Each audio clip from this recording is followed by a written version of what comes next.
요즘 특송 계속 하다가 오늘 안 하니까 좀 이상하죠. 다음 주에는 우리 청소년 파트 수련회 앞두고 우리 중고등부 학생들 또 우리 선생님들이 하신다고 들었는데 너무 좋고요. 그 다음 주에는 우리 몽골 단기 선교팀에서 특송 준비하고 있다고 들었는데 그것도 너무 좋을 것 같습니다. 그 다음부터 비어 있어요. 그래서 신청하시면 좋을 것 같고요.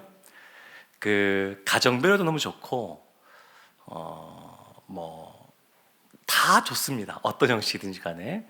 그래서 우리가 특별한 생일이나 또 뭐 결혼 기념일이나 그럴 때 뭐 감사원금도 하고 그렇게 하지만 이 자리에 나와서 하나님께 찬양으로 함께 나가도 너무 좋을 것 같고, 그리고 결혼 앞두신 분들, 그런 분들도 결혼 전후로 해서 이곳에서 같이 또 하나님께 찬양도 올려드리고 또 축복 기도도 받고 그러면 좋지 않을까, 그런 생각을 합니다. 저도 저희 집에서 한번 해보고 싶은데 아이들이 반대해서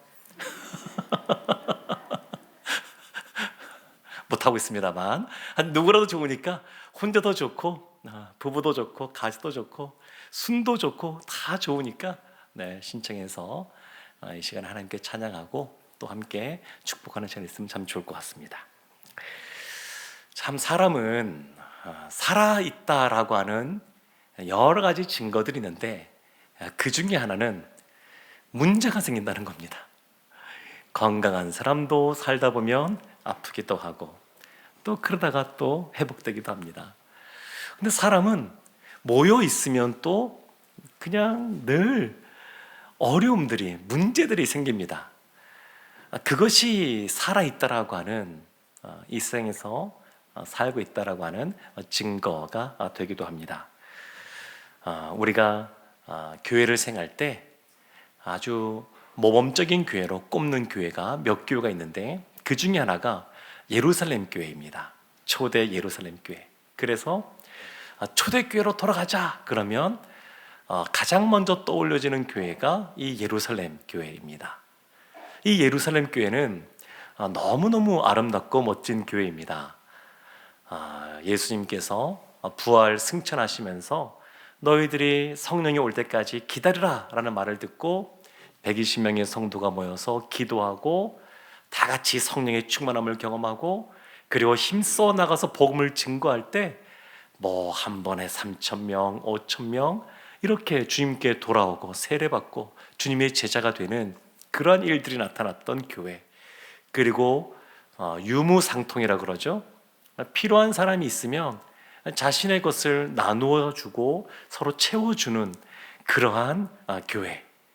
그래서 너무 아름다운 공동체의 모습을 이 초대교회 예루살렘 교회가 보여주고 있습니다. 그런데 이 예루살렘 교회에도 문제가 생겼습니다. 여기라고 문제가 없는 것이 아니라 하나님의 교회는 온전하고 완전하지만 지상에 있는 이 교회는 주님이 오시는 그날까지 완벽한 완전한 그런 교회가 없습니다. 그래서 이 예루살렘 교회에도 문제가 생겼습니다. 역사라고 하는 것을 도전과 응전의 그러한 관계 속에서 설명하기도 하는데 예루살렘 교회에 이런 도전이 증명된 겁니다. 문제, 도전. 그런데 이것을 적절하게 응전하게 되면 아름다운 결과가 찾아오게 됩니다. 7절 마지막 말씀 보면 그래서 이 교회 가운데 더욱더 부흥이 찾아오게 됩니다. 예루살렘 교회가 이 문제, 도전 앞에서 잘 지혜롭게 응전을 했기에 아름다운 열매를 맺게 됩니다. 근데 그러지 못하게 되면 오히려 더 침체되어지게 되고 메말라가는 그러한 일이 나타났을 텐데 적절하게 잘 대처를 했습니다. 근데 예루살렘 교회에 무슨 문제가 발생했느냐? 예수님께서 씨 뿌리는 비유를 통해서 천국 하나님 나라에 대해서 말씀하셨는데 크게 씨가 4개의 그러한 땅에 떨어질 수 있다 이렇게 말씀하십니다. 하나는 길가고 하나는 돌짝밭이고 하나는 가시덤불이 있는 그런 밭이고 하나는 좋은 밭, 옥토인데 순서가 돌짝밭이 먼저 있고 그 다음에 가시덤불 밭이 있습니다. 근데 돌짝밭에 대해서 뭐라고 예수님이 이 비유를 설명해 주냐면 이거는 외부의 문제, 외부의 공격을 말한다고 말씀하십니다. 그러니까 외부로부터 공격을 받을 때 그것을 잘 방어하게 되면 계속 성장하는 겁니다.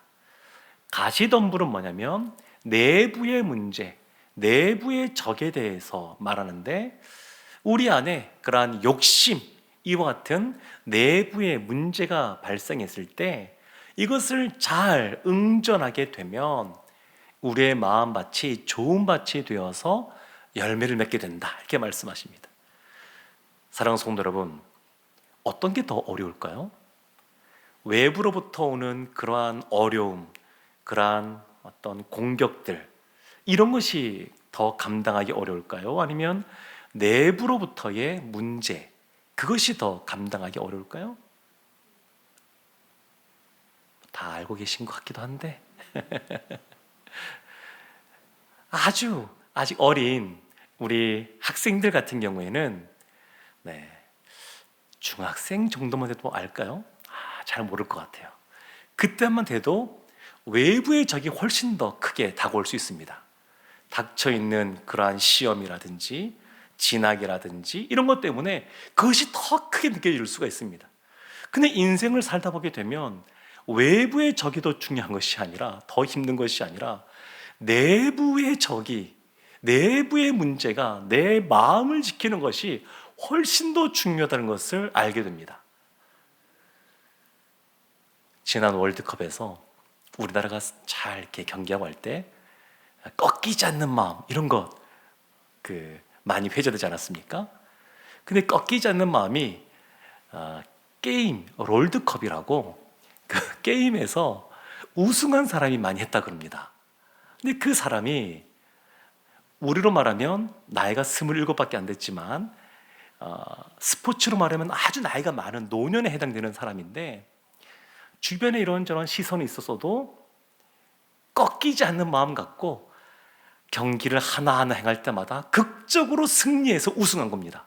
그래서 우승의 비결을 물어보니까 꺾이지 않는 마음, 중요한 것은 꺾이지 않는 마음입니다. 그래서 중꺾마 이렇게 말했다 그러는데 중요한 것은 꺾이지 않는 마음이다 그러는데 이 마음이 훨씬 더 꺾이지 않는 것이 어렵습니다. 예루살렘 교회에 먼저 외부의 공격이 있었습니다. 그래서 예수님 믿는 것 때문에 사도들이 예수님을 증거하고 놀라운 역사가 나타나니까, 그러니까 베드로와 요한을 공회 앞에 세우기도 하고 여러 가지 박해가 오기 시작했습니다. 이것이 먼저입니다. 먼저 그런 것이 찾아왔습니다. 그런데 그것을 넉넉히 예루살렘 교회가 기도하며 이겨냈습니다. 그랬더니 그 다음에 내부의 문제가 발생합니다. 사도행전 보면 두 가지 중요한 내부의 문제가 기록되어 있는데 하나는 아나니아와 삽비라 문제입니다. 겉으로 볼 때에는 신앙이 있는 것 같습니다. 하나님을 경외하는 것 같습니다. 거룩한 것 같습니다. 집을 팔아서 이 재물을 갖고 왔습니다. 이렇게 말하니까 겉으로 볼 때 너무 멋있어 보이고 아름다운 신앙처럼 보입니다. 그런데 왜 아나니아와 삽비라의 문제가 심각한 것이냐면 그것은 그 마음에 거짓이 있었기 때문에 그렇습니다. 이것이 굉장히 심각한 문제였습니다. 그래서 결국 베드로 사도가 기회를 줬음에도 불구하고 회개할 기회를 줬음에도 불구하고 결국 돌이키지 않아서 안타깝게 죽임을 당하는 사건이 벌어지게 됩니다. 또 하나 내부의 문제가 발생했는데 그것이 오늘 본문에 나와 있는 말씀입니다. 유대인들 보면 이 당시에 이 예루살렘 교회 성도들을 보면 두 부류가 있었습니다. 한 부류는 원래 히브리인, 원래 그 땅에 살고 있었던 유대인들, 그들이 있었고, 그리고 예수 믿는 사람들이 있었고, 또 한 부류는 디아스포라 그러죠. 여러 곳에 다 흩어져 있으면서 헬라 말을 쓰는 사람, 이 당시에 예수님과 제자들과 그 예루살렘에 살던 사람들은 아람어를 썼습니다. 아람어.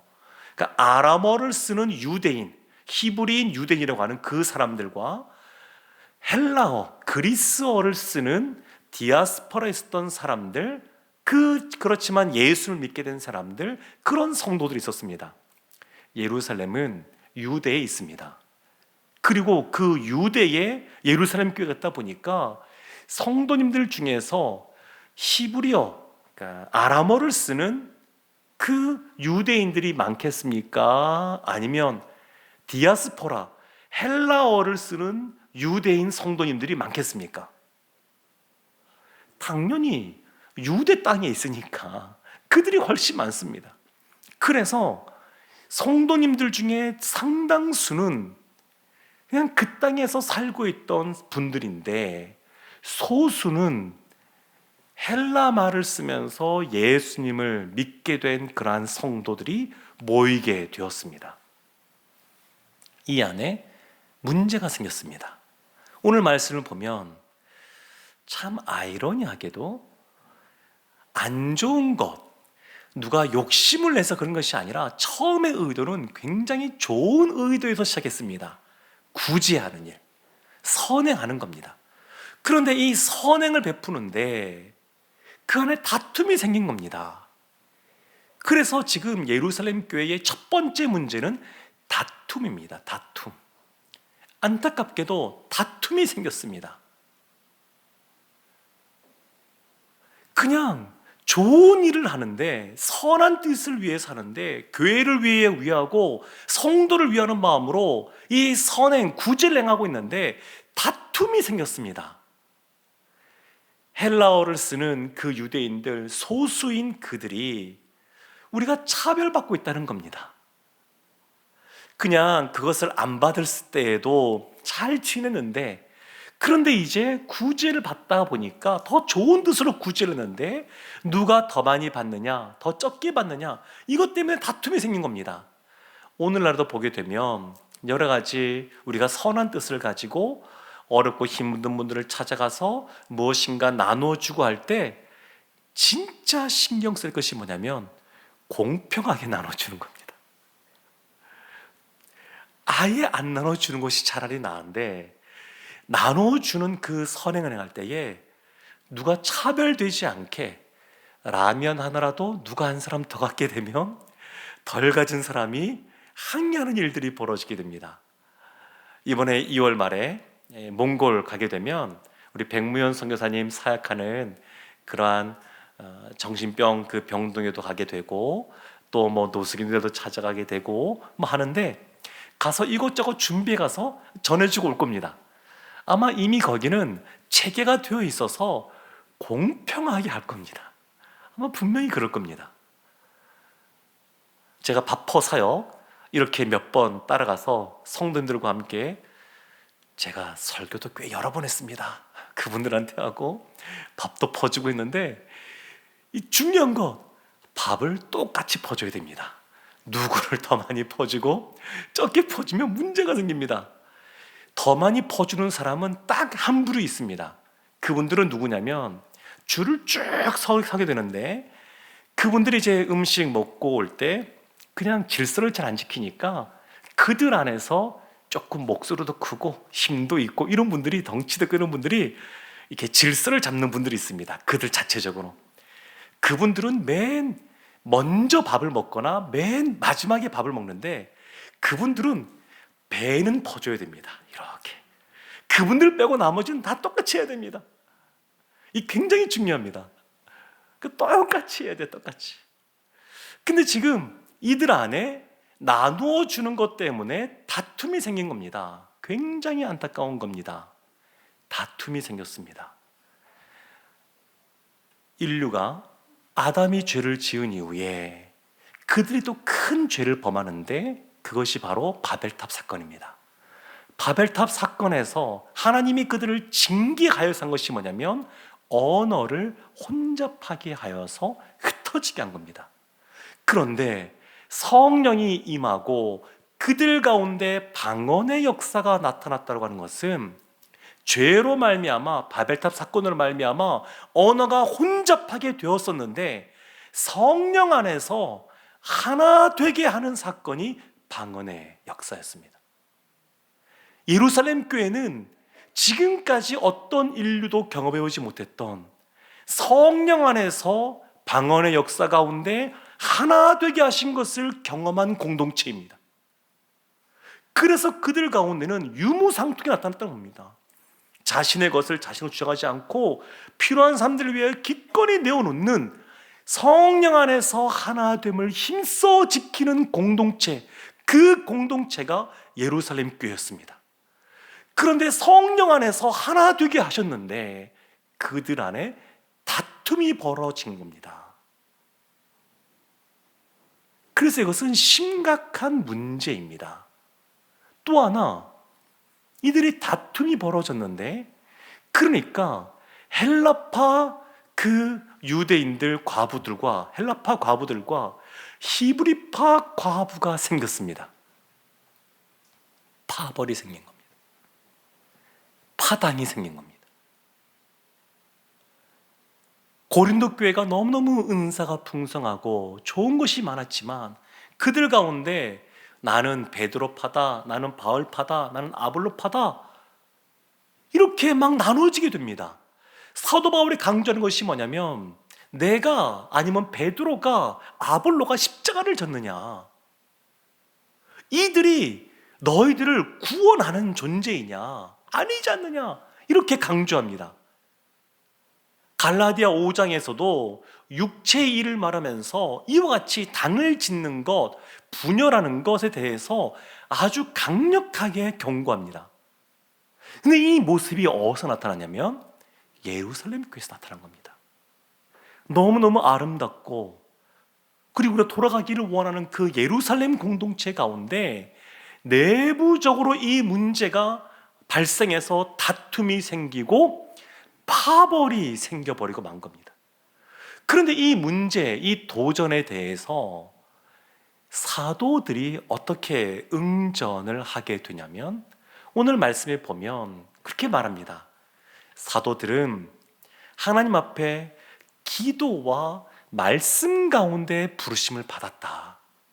사도는 예수 그리스도 안에서 말씀과 기도하라고 부르심을 받았다. 우리는 바퍼 사역하라고 부르심 받은 것 아니다. 이렇게 말합니다.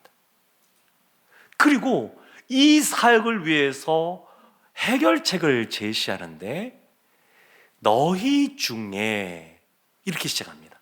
너희 중에 첫 번째 조건입니다. 7 집사 세우는데 첫 번째 너희 중에입니다. 너희 중에.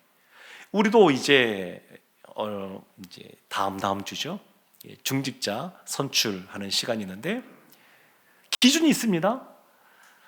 시무 집사님 또 우리 권사님 그 세울 때 우리 교회 등록하고 나서 정관에 보면 5년이 경과해야 이렇게 있습니다. 그러니까 누구를 세우느냐 가장 첫 번째 조건은 너희 중에입니다. 아무리 세상에서 능력이 탁월하다 할지라도 교회 공동체에서 그 능력을 발휘할 수 있는 자리에 앉히지 않습니다. 교회는 세상과 다릅니다. 세상의 그 어떤 조직, 회사 전혀 다른 게 이 교회는 또 흘러가게 됩니다. 너희 중에, 그들 중에 하는 겁니다. 신명기 말씀 보게 되면 하나님이 모세에게 말씀하실 때 이미 이스라엘 가운데 왕을 세우는데 어떠한 왕을 세우느냐? 2가지 기준 중에 하나가 너희 형제 중에 한 사람입니다. 너희 중에서 하는 겁니다. 그래서 우리 교회의 중직자로 세울 때에는 우리 교회에서 또 이 말씀 가운데 또 같이 또 훈련받고 또 섬겼던 그 분, 그래서 우리 가운데 있었던 분 중에서 세우는 겁니다. 이게 첫 번째입니다.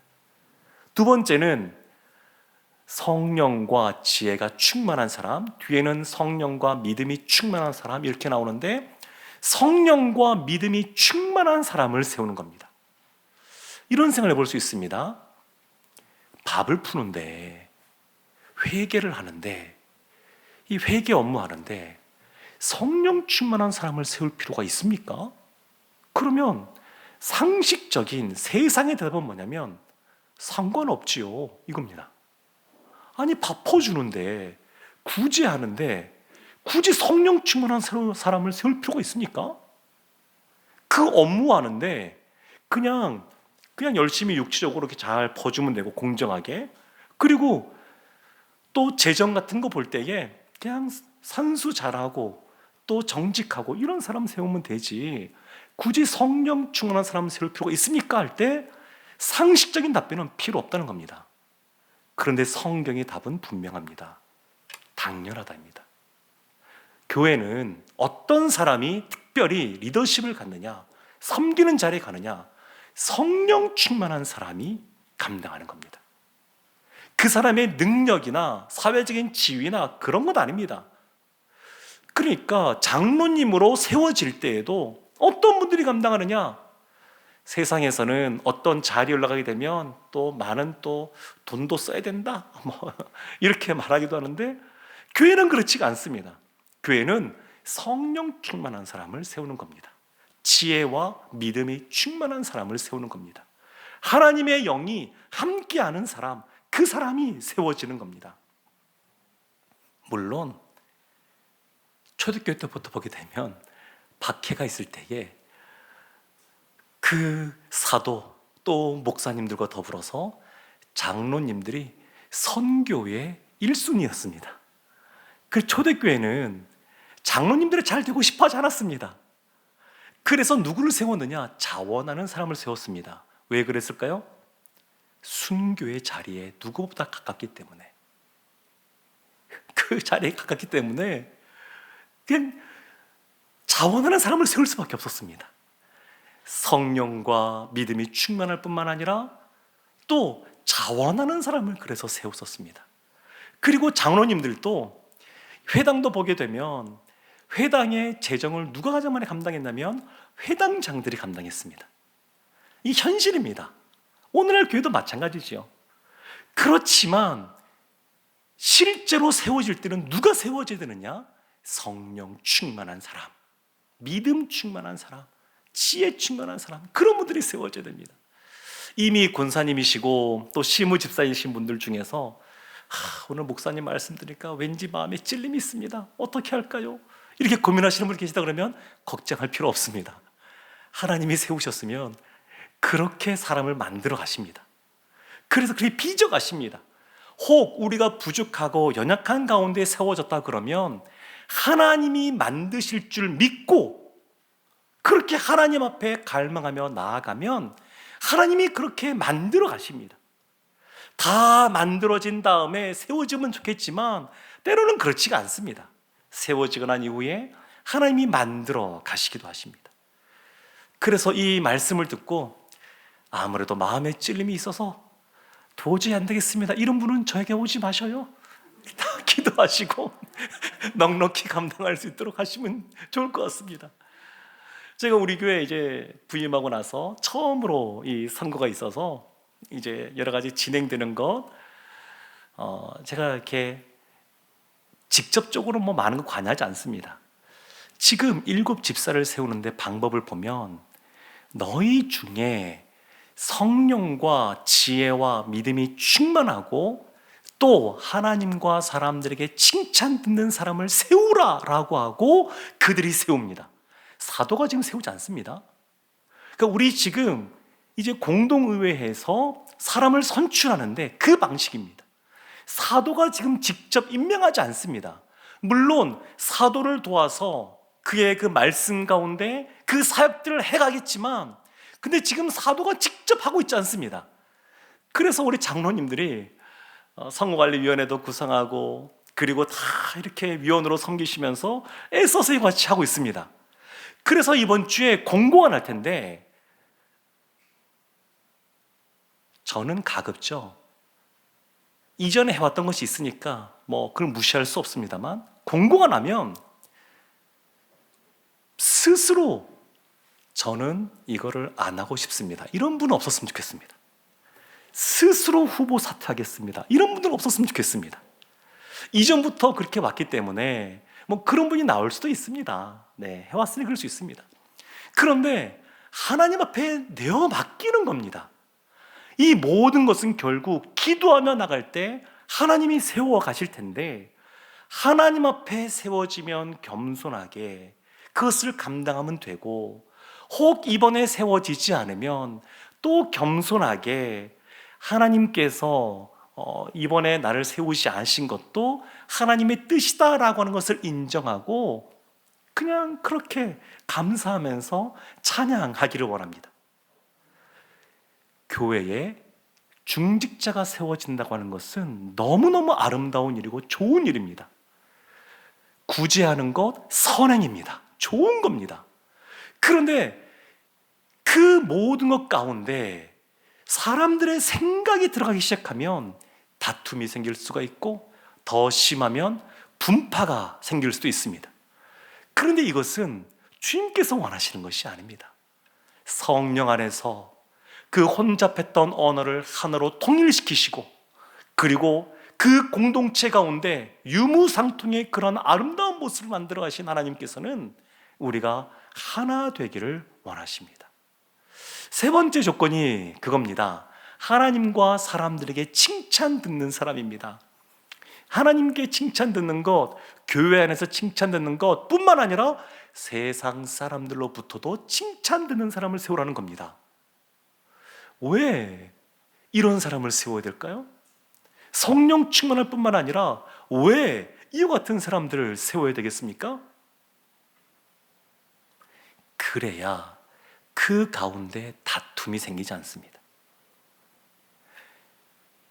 교회에 있는 성도님들에게 그가 일하는 일터에 있는 그러한 사람들과 더불어서 살아갈 때에 자신의 본 모습이 나타나기 쉬운데, 가정과 일터에서 많이 나타나는데, 가정에서도, 교회에서뿐만 아니라 가정에서도 일터에서도 인정받고 칭찬 듣는 사람, 그 사람이 세워지면 주님이 허락하신 이 일을 감당하는 것, 일곱 집사가 구제일을 감당했던 것처럼 이와 같은 것을 감당할 때에 그 안에 상처받는 사람이 나오지 않고, 마음이 다치는 사람 나오지 않고, 그렇게 아름답게 하나됨을 이루면서 그 공동체가 가기에, 성장해 가기에 하나님께서는 이 사도들을 통하여서 하나님과 사람에게 칭찬 듣는 사람을 세우라고 말합니다.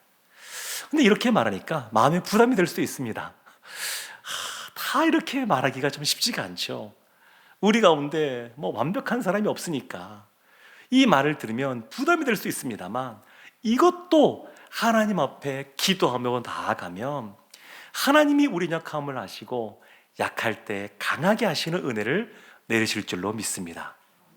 사랑하는 성도 여러분, 이 초대교회는, 예루살렘 교회는 외부의 공격을 잘 막아냈고, 이후에 스데반 집사님이 또 복음 전하다가 순교하고 박해를 당하는 일을 겪게 됩니다. 그래도 잘 이겨냅니다. 그리고 내부의 문제도 이와 같이 적절하게 응전해서 7절 말씀 보게 되면 더 말씀이 흥왕케 되고 교회가 부흥하는 것을 보게 됩니다.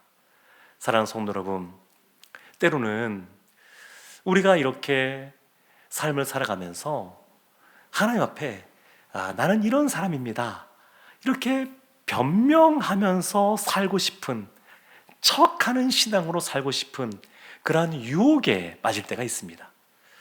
그래서 나는 이것을 하지 않았습니다, 이와 같은 것을 위해서 알리바이를 막 이렇게 설명할 때도 있습니다. 예를 들면, 그런 분은 안 계시겠지만 우리 그 기준 중에 하나가 뭐가 있냐면 음주하지 않는 사람, 이런 거 있습니다. 그러면 따질 수 있죠. 아니, 음주가 성경에서 금하고 있는 것이냐, 한 잔 마시는 것이 죄냐 부터 해서 이런 것 저런 거 말할 수 있습니다. 그런데 우리 한국 교회는 처음에 선교사님들이 들어와서 그와 같이 나름대로의 기준들을 세워놨기에 믿지 않는 사람들도 제대로 예수 믿는 예수쟁이라 그러면 이와 같이 음주하지 않는 사람이 진짜 예수쟁이다, 나름 그렇게 다 생각하고 있습니다. 그래서 우리도 그런 기준이 있습니다. 근데 집에 들어가서 아내에게 내가 음주 진짜 안 했어요, 이것을 설명하기 위해서 여러 가지 알바일을 대면서 내가 있었던 시간 그것도 보고 막 설명할 수 있습니다. 그런데 이렇게 설명한다 그래서 아내가 진짜 하지 않았구나, 진짜 믿음직하구나, 이렇게 생각하는 것이 아닙니다. 남편이 말씀 가운데 거하고 성령 충만한 삶을 살아가고 기도의 자리에 나아가면 그냥 믿습니다. 그러면 주님 앞에 힘써 나아가는 그 남편을 보면서 이 사람은 그와 같은 것부터 이미 멀어졌구나, 이것을 믿습니다. 성령 충만하고 하나님과 사람들에게 칭찬 듣는 사람은 하나님 앞에 나아가기를 힘쓰기에, 하나님을 경외하기에, 그러기에 하나님께서 그와 같은 인생을, 영혼을 돌보시고 책임져 주시고 인도하는 것을 믿기에 사람들도 그 사람을 인정하게 됩니다. 사랑하는 성도 여러분, 오늘 이 금요일 날 제가 이 말씀을 꺼내는 것은 아직 공고가 되지 않았기에 제가 마음이 좀 편안하게 하고 있습니다. 어떻게 결과가 나올지도 모르기에 제가 미리 말하고 있습니다.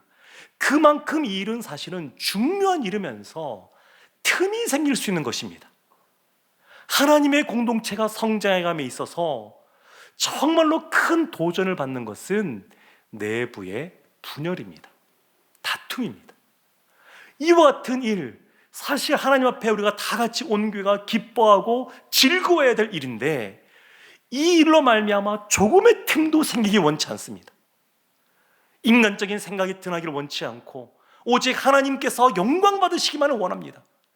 각자 마음에 때로는 피택된 것에 대해서 부담감이 있을 수도 있고 피택되지 않은 것에 대해서 마음에 실망감이 있을 수도 있지만 하나님께서 하나님의 사람을 세운다는 것을 믿고 그것을 인정하고 겸손하게 주님 앞에 나아가는 우리 모두가 되기를 원합니다. 7 집사님들이 세워졌는데 그 뒤에 기록된 걸 보면 참 묘한 것이 구제하는 것에 대한 언급이 하나도 없습니다. 구제를 위해서 7 집사님이 세워졌는데 성경의 기록에 그들이 어떻게 구제했다, 그래서 문제가 잘 해결되었다, 이런 표현이 하나도 등장하지 않습니다. 스데반 집사님이 나가서 복음을 증거하고 최초의 순교를 당하는 장면이 기록되어져 있고, 빌립 집사님이 가서 복음 전도하고 에티오피아 내시에게 세례주고 그리고 사마리아 땅 가서 복음 전하고, 이런 것들만 기록되어 있습니다. 평신도 사역자를 세운다라고 하는 것은 이런 겁니다. 7 집사님이 이 구제에 관련된 공개한 일을 안 했을까요? 잘했을 겁니다. 너무 잘해서 문제가 더 이상 생기지 않은 겁니다. 잘했을 겁니다. 그런데 하나님의 관심은 어디에 있느냐? 그 집사님들을 통하여 복음이 전파되고 있는가?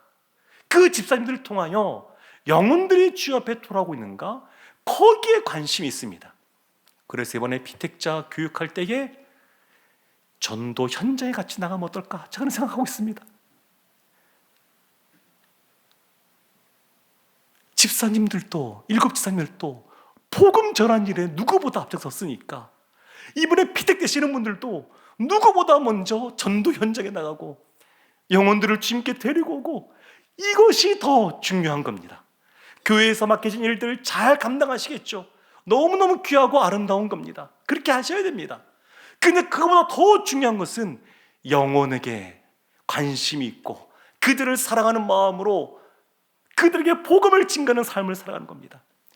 제가 목회하면서, 목회하기 이전에 제가 신앙생활하면서 진짜 제 안에 갈망이 있는데, 제가 다 그렇게 살아서가 아니고 그렇지만 이것이 하나님이 원하시고 기뻐하시는 것이라서 제가 늘 마음속에 갈망하는 것이 있는데, 하나님의 말씀을 깨달은 대로, 하나님의 말씀을 경험한 대로, 성경에서 말하는 대로 그렇게 신앙생활하고 그렇게 이 교회 공동체가 세워지기를 제가 갈망하고 있습니다. 한순간에 되는 것들은 아닙니다. 그렇지만 이 방향성을 늘 붙잡고 우리가 할 수 있는 대로 조금씩 그 걸음들을 해간다 그러면 하나님께서 우리의 기대와 소망보다 우리 한 영혼 한 영혼을, 우리의 가정을, 우리의 일터를, 우리의 교회를 더 아름답게 만들어갈 줄로 믿습니다. 그래서 세상 사람들이 볼 때 다르다, 저들은 너무너무 다르다, 그렇게 인정하고 우리의 그러한 아름다운 모습을 통해서 주님께 나오는 놀라운 은혜가 넘쳐나기를 원합니다. 이번 중직장 선거를 통해서 또 우리가 맡은 그러한 직분을 감당함에 있어서 하나님이 영광 받으시고 하나님만 높아지는 그러한 은혜가 있기를 주님의 이름으로 축원합니다. 아멘.